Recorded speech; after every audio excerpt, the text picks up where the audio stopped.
84% of the parents that we asked, they did admit to some form of electronic monitoring of their children, and we think that number is extremely high. Hello, everyone, and welcome to the CyberWire's Hacking Humans podcast, where each week we look behind the social engineering scams, the phishing schemes, and criminal exploits that are making headlines and taking a heavy toll on organizations around the world. I'm Dave Bittner from the CyberWire, and joining me is Joe Kerrigan from the Johns Hopkins University Information Security Institute. Hello, Joe. Hi, Dave. Got some good stories to share this week, and later in the show, Carol Terrio returns. She speaks with David Ruiz from Malwarebytes. They're talking about parents spying on their kids. So how do you train people to recognize and resist social engineering? Here are some things people think. Test them, and if they fall for a test scam, fire them. Or other people say, if someone flunks the test, shame them. Instead of employee of the month, it's doofus of the day. Or maybe you pass out a gift card to the one who gets the A+ for skepticism in the face of phishing. So how about it? What do you think? Carrots or sticks? What would you do?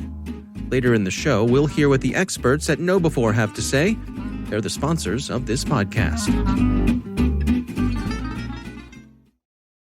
All right, Joe, before we get to our stories, we have quite a bit of follow-up. Indeed we do. This week. So let's jump in here. You want to take this first one? I'll take the first one. It comes from a listener named Casey, who says, I just wanted to say that your story about the coming minority report situation in public schools was interesting in a scary way.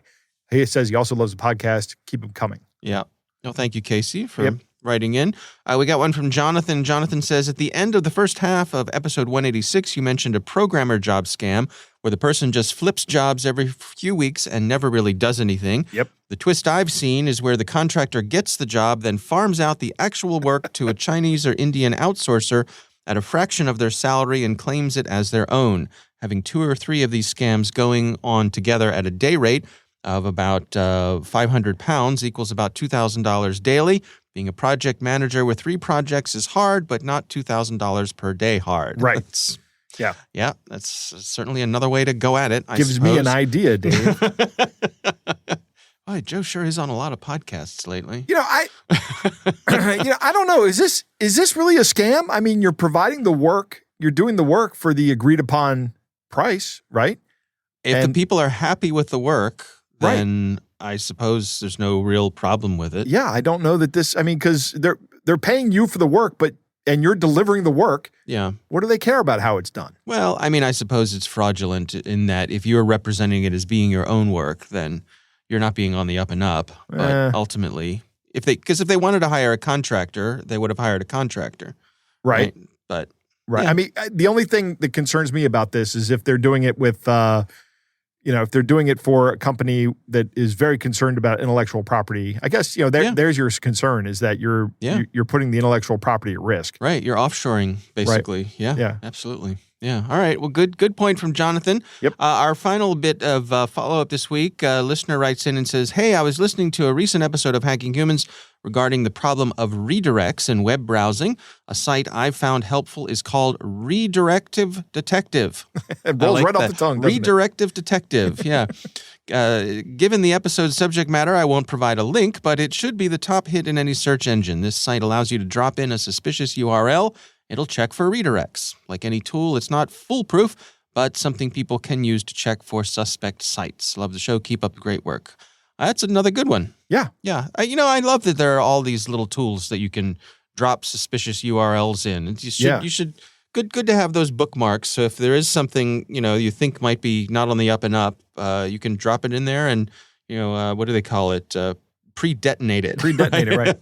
VirusTotal also has a URL feature that you can use. Yeah. So if you got a suspicious URL, you can just copy and paste it right into that, and VirusTotal will detonate it for you, and you can see how it goes. But this redirector detector, that kind of does roll off the tongue. Yeah. Once you get used to saying it, it's pretty fun to say too, by the way. Redirector detector. It's redirective detective. Oh, redirective detective. Yeah. Okay, now that's different. I'm saying things wrong. Okay. Redirective detective. Let's move on to some stories, all right, Joe. Yeah, why don't you kick things off for us? Let's redirect this conversation. There you go. So my story comes from Proofpoint, Dave. And this came out earlier this month, and they are rounding up last year's strangest social engineering tactics. And they have a top 5 list. Okay. I love lists. Yeah. Right? At number 5 is soccer scouting. Last year, researchers saw multiple social engineering campaigns using soccer lures to deliver malware to clubs in France, Italy, and UK. And I guess soccer is really big over there. They call it football, Joe. They do. Yeah. They call it football. That's right. So the way the threat actor was working in this case was he was posing as a sports agent representing young players from Africa and South America. And he was sending people what looked like videos. But they were malicious, of course. Okay. All right. Number 4, spoofing scholars. Spoofing scholars. Okay. Right. There's an Iranian-aligned actor targeting European academics in foreign policy or in policy experts, right? Yeah. Now, I'll tell you something, Dave. Academics get targeted a lot because they have research that they have not been releasing, that has not been released yet, that might be pre-released. And if you can get that research beforehand, you might have some kind of competitive edge. Right. Okay. Yep. So there's this threat group, which is called TA453. Do you know which kitten thing that is? I don't know which kitten that is. No, it's pouncing kitten or right. Yeah. It's all cats for Iran. Yep. What are the American ones? Are they eagles? They don't name them, but if they did, they would definitely be eagles. Yeah. Right. Yeah. They were posing as senior research fellows at universities using lookalike email addresses to spoof real academics. And they were just trying to get into people's accounts using those things. So pretending to be something you aren't. Number 3 is fake but functional. They have some high-profile social engineering campaigns involving finely crafted but non-functioning lures. The most famous one is, we talked about this one on the show. It was Bravo Movies. That was just it was a fake streaming site, completely fake streaming site with all kinds of content listed on it, but all it did was install malicious software on your computer.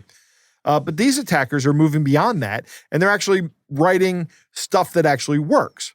They send you a Microsoft Excel file containing a freight calculator, but of course you got to enable macros, Dave. I see. Once you do that, Bob's your uncle. Right.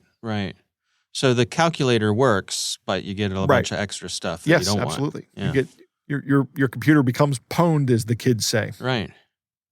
Good news, bad news. And this is one of those things that really is just an unconscionable thing that these malicious actors do.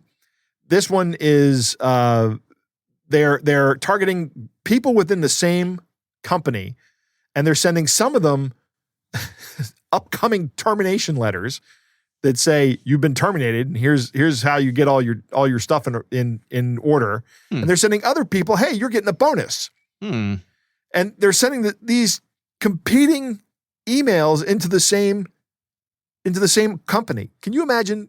You and I are sitting here working one day, right? And you get an email that says you're fired, and I get hey, Dave, look, I'm getting a bonus.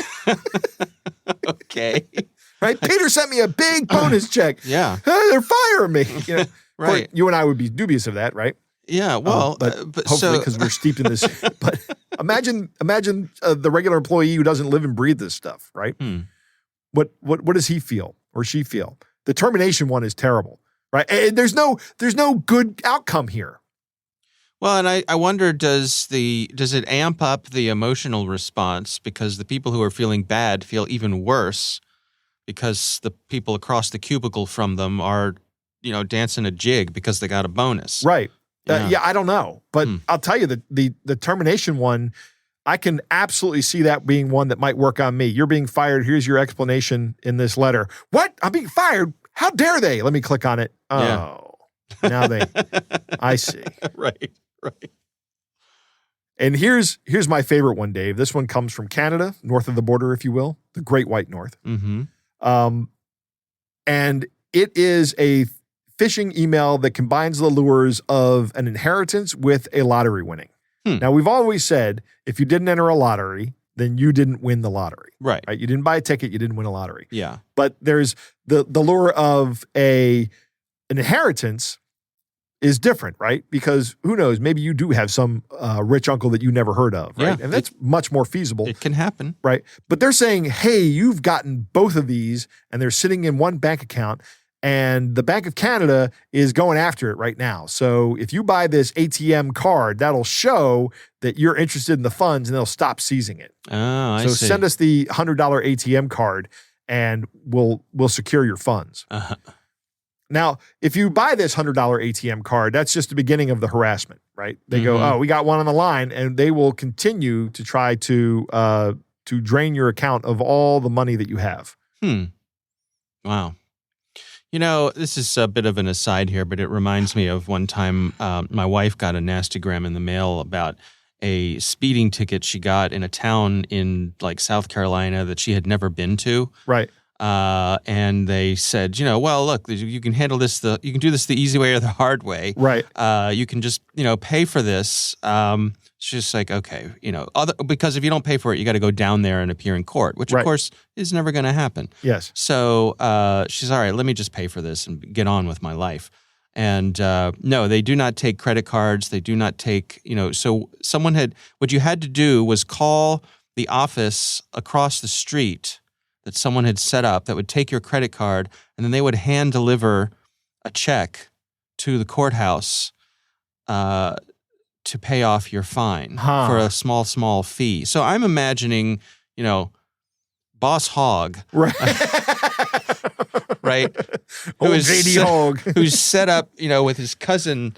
I want to get them Bittner boys. Right. He's set up this scam just to make money, right. And this cash scam. So, right. Yeah. Now, was the ticket legit? No, the ticket wasn't legit. Okay. My wife had never been there. And of course, you have righteous indignation. You're like, I'm not going to, but then, reality sets in. You're like, okay, well, I'm not going to travel to South Carolina from Maryland. Right. So you pays your money, you write it off as a cost of doing business on this planet on which we live, and you get on with your life. Right. Yeah, very frustrating though. All right, well, good stories. We will share that article in the show notes, of course. Yep. My story this week comes from one of our listeners who wrote in. He said, you can call me Ricky. He said, I want to share this story with you as a win, sort of, preventing a scam, but also to raise the question of best practices at retail chains.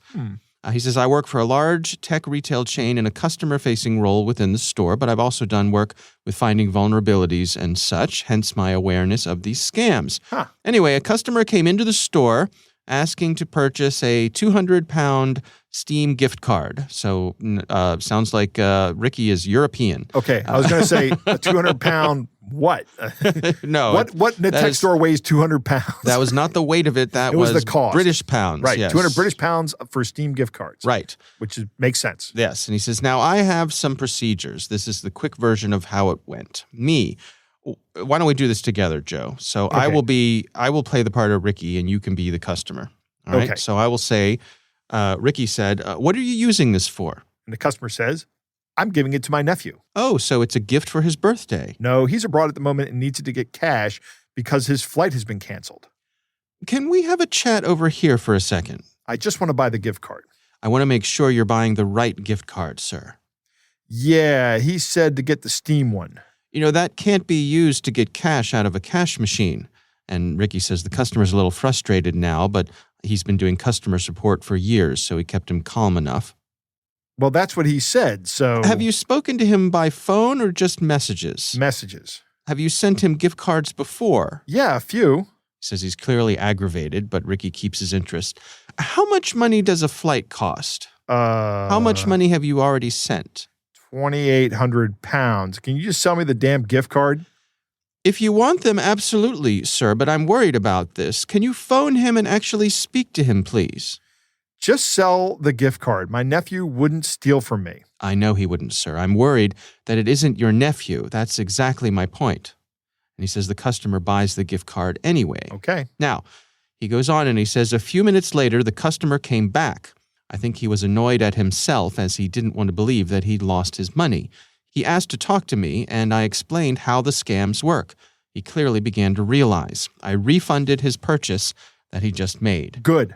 says, this isn't the perfect template for a conversation, but ultimately I asked questions which raised some red flags to me as being unusual. No, this is the perfect template, Ricky. You did a great job here, and it was successful. I don't want to say that I'm so amazing, blah, blah, blah, but I think you're amazing. But I do think that there should be some kind of policy for asking some things like this. I agree. And a lot of stores do that. More and more. We've talked about CVS. When you buy a gift card, they say, who are you buying this for? What are you giving it to them for? Why do they need it? They start, giving you the third degree. They start doing what Ricky's doing here. Yeah. They have signage up. Yeah. Where the gift cards are that are warnings. Right. I went to Lowe's and there were signs up at the cash register saying gift card scams. Here's how they work. Mm-hmm. This is great. Ricky, you saw something going on. You said something to it. The guy disregarded it, but what you did was plant a seed. And as he walked out of the store, that seed started growing. And he started going, this guy might be right. I might be getting scammed. And and it worked, Ricky. This is great. Good job. Yeah, the other thing I'll add is that I think what was really well executed by Ricky was the way that he did it, that he was not confrontational, he wasn't accusatory, he just sort of, as you said, he planted that seed, let the gentleman buy the card, sent him on his way, and later found out that seed took root. Right. Yeah.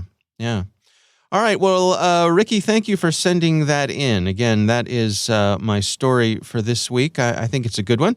Joe, it is time to move on to our catch of the day.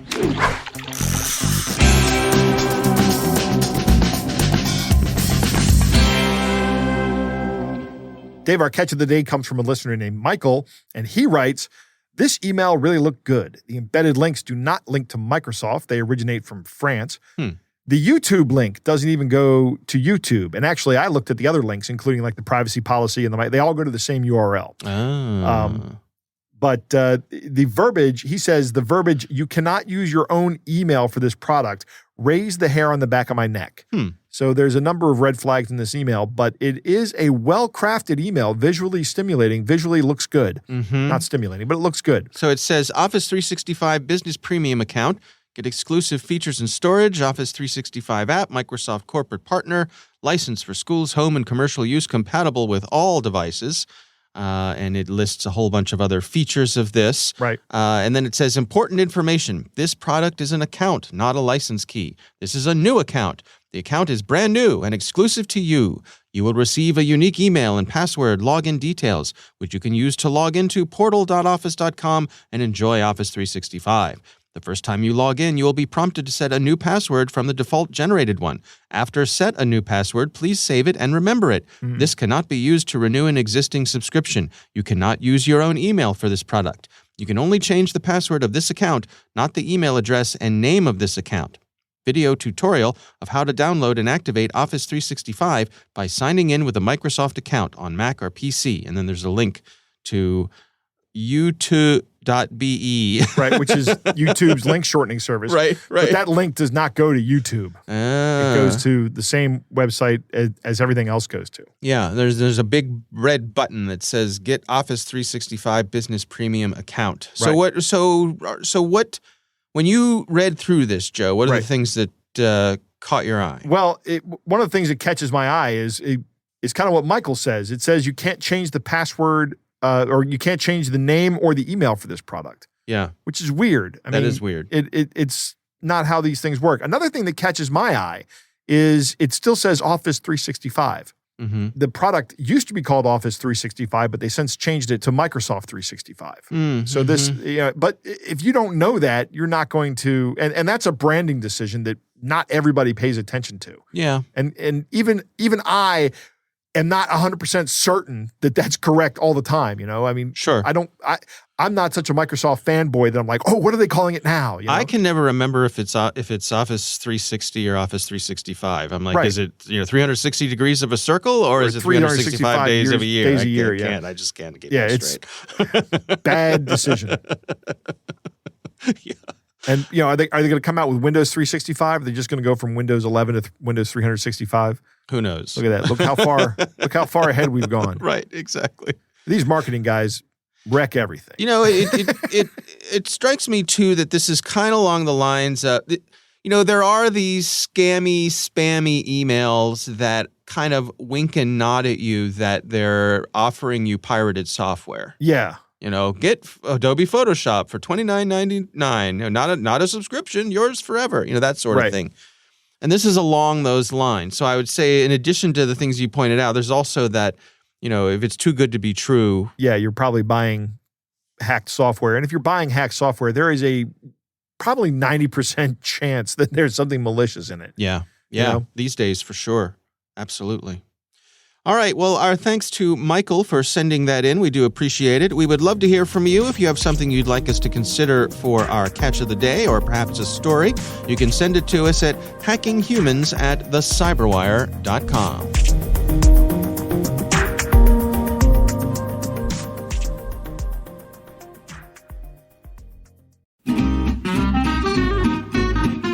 So let's return to our sponsor, KnowBefore's question. Carrots or sticks? Stu Showerman, KnowBefore's CEO, is definitely a carrot man. You train people, he argues, in order to build a healthy security culture, and sticks don't do that. Approach your people like the grown-ups they are, and they'll respond. Learning how to see through social engineering can be as much fun as learning how a conjuring trick works. You can hear more of Stu's perspectives in KnowBefore's weekly Cyber Heist News. We read it, and we think you'll find it valuable too. Sign up for Cyber Heist News at knowbefore.com/news. That's KNOWBE4.com/news.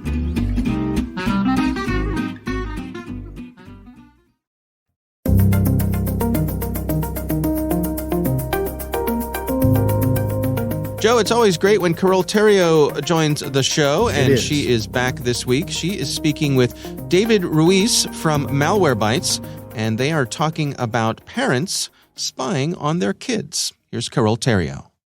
Data privacy, we all know it's a big deal, but we rarely hear about one aspect of this privacy issue. The one where parents actually digitally track their kids' activities online. Here's where I bring in David Ruiz from Malwarebytes. He's an online privacy advocate. Thanks for coming on the show, David. It's great to be here. So you guys recently dug into this area, asking how parents track their kids, why they track their kids, or how. And I'd love just to hear about what you guys found out. So we found the top line, the headline here is that 84% of our respondents, so 84% of the parents that we asked, they did admit to some form of electronic monitoring of their children. And we think that number is extremely high, right? Because it is. And it's something that you also got to at the very beginning there, right? Which is that we talk a lot about data privacy as a concept. We talk a lot about data privacy as sort of black and white, as sort of this absolute kind of concept where if you are invading someone's privacy, if you're monitoring someone's activity without their knowledge, that's a wholesale bad. How could you do that? Reprehensible behavior.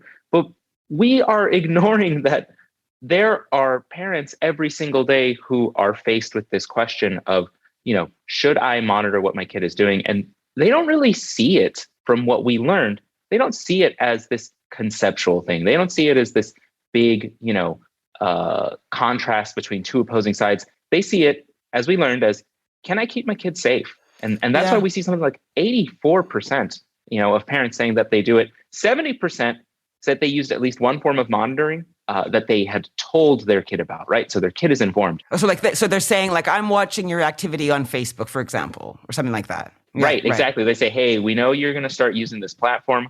We're going to look at it. Those are the terms of the deal, right? On the flip side, we had 36% of folks saying that they used at least one form of monitoring without telling their kids. Whoa. So that's, So do you think, and we're just spitballing here, but it's a bit like kind of going into your kid's bedroom, isn't it? Without their permission. It's a little bit like that. And there are some things that are different, right? There are some things that are not entirely the same because the types of monitoring we do are different. So something like tracking GPS locations, which was the most popular thing that parents did, when looking at their kids, when monitoring their kids, that was the most popular thing. We don't have a corollary to that, in the non-digital world, right? You can't go into your bedroom and your kid's bedroom and assume that your child said, today I went here, then I went there. I wonder if parents actually buy phones for their kids before kids actually beg for them in order to have that GPS location tracking on them. Basically, every modern phone that you can get, at your store, GPS tracking is extraordinarily easy. So most of the apps you have on your phone are trying to do it. So right. So you don't even have to try that hard. They can do it. And so that might speak to also why it's the most popular, right? It's the easiest one to do. Now, what else do they track? Do they track things like gaming? Yeah. So parents are tracking gaming. Parents are tracking social media use. Obviously, parents, Right. The least popular thing they're doing is tracking text messages. So messaging apps. There is a couple of reasons that could be. One of them that we think is also that it is the hardest thing to do. Aside from saying, give me your phone, I'm looking at your text messages. GPS makes perfect sense to me that's the number one thing that parents would want to do. That doesn't surprise me. And it kind of makes sense. You want to know where your kids are at. And in fact, you're liable, right? For they get into trouble. Right.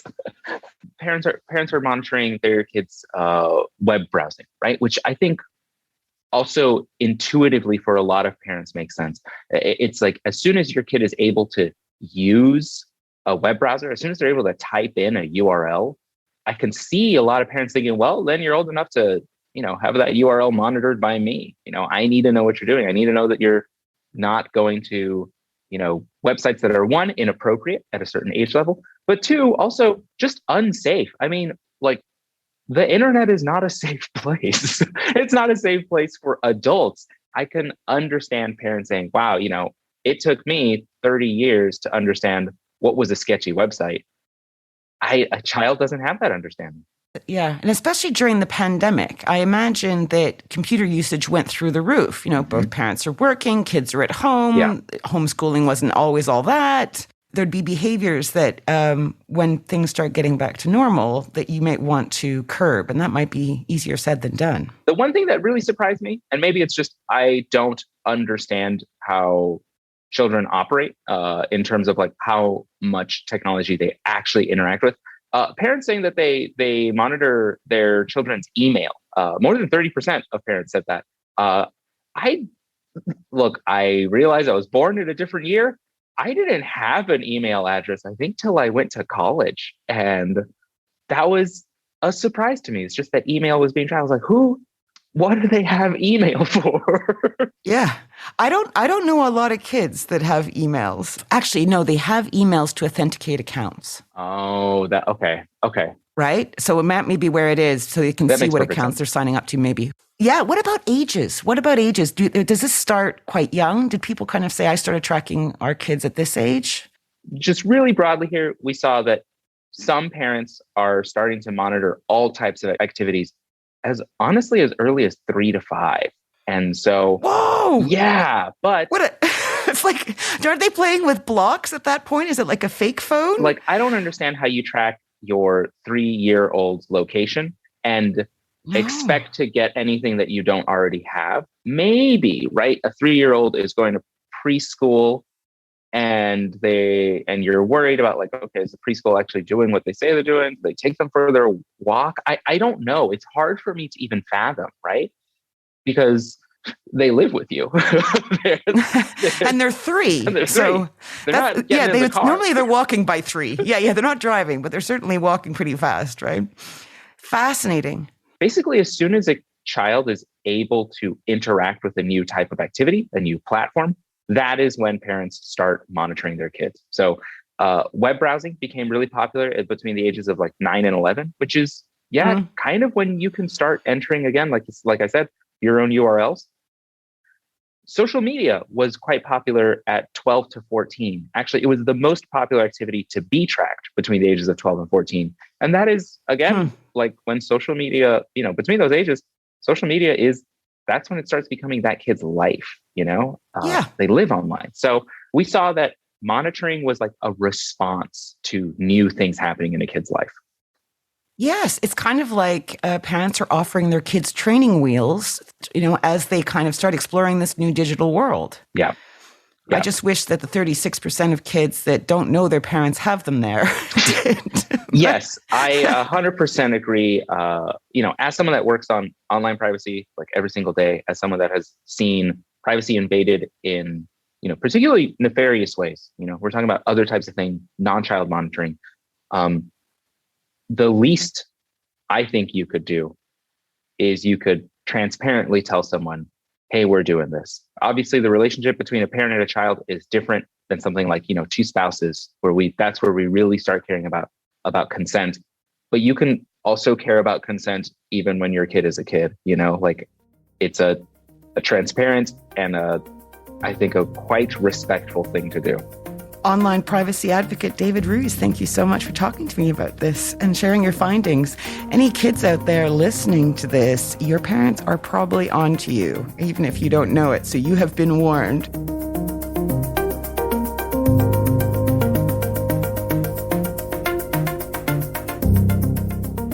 All right, Joe, what do you think? David opens this interview with the concept of violating privacy that is bad, right? Yeah. We would all think that's bad, but when parents do it, it's fine with monitoring their children. Yeah. I don't see the issue there. I don't see a dichotomy. I don't see I agree with the fact that it's bad when corporations and governments monitor people, but I don't think it's bad when adults monitor their children. Okay. I think as a parent, that is your primary responsibility. And my motivation of doing that is making sure, number one, my child is safe online, because there's all kinds of horrible things that go on online targeting children. Right. Number two, I want to make sure they're conducting themselves in a way that doesn't come back to damage them later. Right. Because we've seen people make tweets that have come back, or make statements that have come back and just destroyed careers. Sure. Right. And there has been no restraint on that. People are willing to go back to when you were a high school kid. Dave, I am glad Twitter was not around when I was in high school. I know, me too. Thank goodness. Because when I was under the age of 18, I did and said some pretty dumb things. Yeah. And I'm glad that those things were very ephemeral and temporal. Right. If my kid were to do that now, I mean, if any kid does that now, it's got a lasting permanence to it. I mean, there is some kind of entropy that takes place over time, but I mean, if somebody wants to maliciously save that information, they can do it. Sure. Right. It just makes you vulnerable. But at the same point in time, no, I don't want. I'm not happy with the way corporations track our stuff or governments track our stuff. And even if the government says, well, we're doing it for the same reason you do it for your kids, that's where I start having an issue. I don't want you providing me with that kind of safety. Right. I track my kids with GPS. In fact, my son and I still share locations mutually, and my daughter now has my location, but she doesn't share with me. And that's fine because she's an adult, right? Yeah. She's not really my responsibility anymore. But I still share my location with her because, Dave, I'm getting up there. Oh, Joe, I hadn't noticed. Right. Yeah. You can't tell from the gray hair. No. I ordered a beer at a restaurant last night, and the woman said, are you over 21? I said, my kids are over 21. There you go. So yeah, I mean, I don't have a problem with sharing location with my kids, or my kids seeing my kids' location. I will agree with one thing that David and Carol said, and that was transparency. I told my kids, we're going to be looking at things and we're going to be watching what you do. So, don't be surreptitious with your kids. Yeah. That's not helpful. There was one email, my daughter, when she first got an email account, within a couple of months, she got one of those chain emails that was like scary and, forward this on or something bad will happen to you. And she was like, I better forward it. She's what, 11? She had an email address because she needed it for school.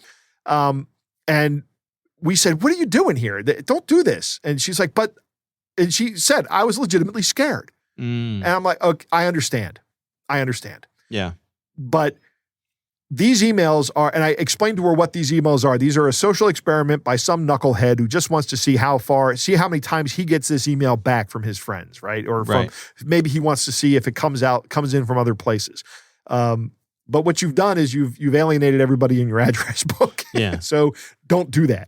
And she was like, okay, fine. And she learned the lesson at the age of 11, and it never happened again. Right. We did monitor our social media, our kids' social media statements for exactly the reasons I outlined earlier.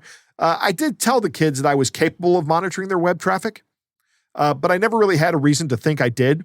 If I did have a reason to, I would have gone ahead and done it. But to me, I think you got to be careful what you ask for, right? Because there is some stuff like I think my sense is if you get too far in the weeds with your kids, just it doesn't end well for anybody. No, kids are kids, and they're going to do dumb things, and sometimes, one thing I've learned as a parent is how many things that I thought I got away with as a kid that my parents absolutely knew what was going on. Because as a parent, I do the same thing all the time, where I'm like, I'm just not going to choose this battle. Right. I'm going to let them think that they got away with it. Yeah, this is not that important to me. It's this is kids. This is what kids do. Right. Right. So, there is one thing: location monitoring of a 3-year-old is unnecessary. It's one of those. If you have to know the location of your 3-year-old, I mean, that's something you should already just know. Right. Mm-hmm. A 3-year-old is not an autonomous person yet. Right. So I agree with him on that. It's that your 3-year-old should be where you are or at school in the custody of someone, an educator. Yeah. It's hard though. I mean, you can see how, because a lot of times what happens is these folks get out there who are trying to sell you something. And they're using fear. Yeah, absolutely. So, you want to protect your kids. And as parents, that is like the most powerful impulse we have. Absolutely. Right? And so if somebody says, hey, for just, $29.99 a month, you'll always know your toddler will never run away and, get abducted, okay, I can afford $29.99 a month. So right. I should sell that kind of insurance, abduction insurance. Right. Because, the actual rate of child abductions is down significantly from when we were kids. Yeah. It happens a lot less frequently. Yeah. But it's still an absolutely terrifying thing to have happen. Right. Yeah. And that's how they get you, Joe. And that's how they get you. They use that fear. That's right. That's right. Fear is a very visceral response that we have. Yep. All right. Well, our thanks to Carol Theriault for bringing us that interview with David Ruiz from Malwarebytes. We do appreciate it. I appreciate David's perspective. Yeah, absolutely. And we want to thank our sponsors, KnowBe4. They are the social engineering experts and the pioneers of new school security awareness training.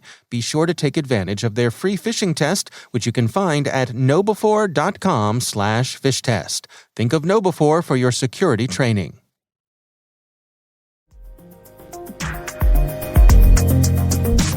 All right, well, that is our show. We want to thank all of you for listening. Our thanks to the Johns Hopkins University Information Security Institute for their participation. You can learn more at isi.jhu.edu. The Hacking Humans podcast is proudly produced in Maryland at the startup studios of Data Tribe, where they're co-building the next generation of cybersecurity teams and technologies. Our senior producer is Jennifer Iben. Our executive editor is Peter Kilpe. I'm Dave Bittner. And I'm Joe Kerrigan. Thanks for listening.